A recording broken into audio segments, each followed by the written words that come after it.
రాష్ట్రంలో ప్రతి పైసాను సద్వినియోగం చేస్తూ సంపదను పెంచుతున్నామని ఆర్థిక మంత్రి పయ్యావుల కేశవ్ చెప్పారు.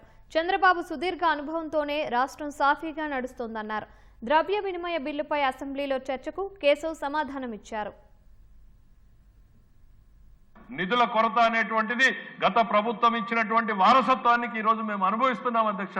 9,74,000 కోట్ల రూపాయల లయబిలిటీస్ ని వారసత్వంగా ఇచ్చినటువంటి పరిస్థితుల్లో మేము ఏ రోజు కూడా కుంగిపోలేదు అధ్యక్ష, అక్కడే ఆగిపోలేదు అధ్యక్ష.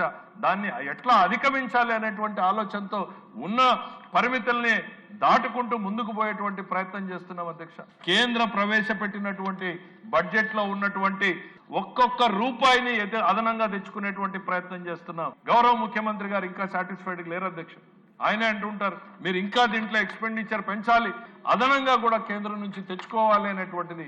ఆ దిశగా మేము అందరం కూడా సిద్ధం అవుతున్నాం అనేటువంటిది గుర్తు చేస్తా ఉన్నాను అధ్యక్ష. రాష్ట్రంలో రాత్రికి రాత్రి గన్లు ఏమీ రాలేదు.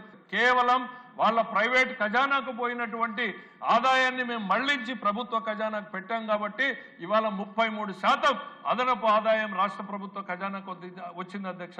ఎక్సైజ్ అధ్యక్ష, రాష్ట్రంలో రాత్రికి రాత్రి తాగే వాళ్ళ సంఖ్య పెరగలేదు అధ్యక్ష, కానీ ఆదాయం 24 నుంచి 25% పెరిగింది అధ్యక్ష.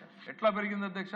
ప్రైవేటు ఖజానాకు పోతున్నటువంటి ఆదాయాన్ని తిరిగి వాళ్ళ రాష్ట్ర ప్రభుత్వ ఖజానాకు అందేలాగా చర్యలు తీసుకోవడం వల్లనే జరిగింది అధ్యక్ష.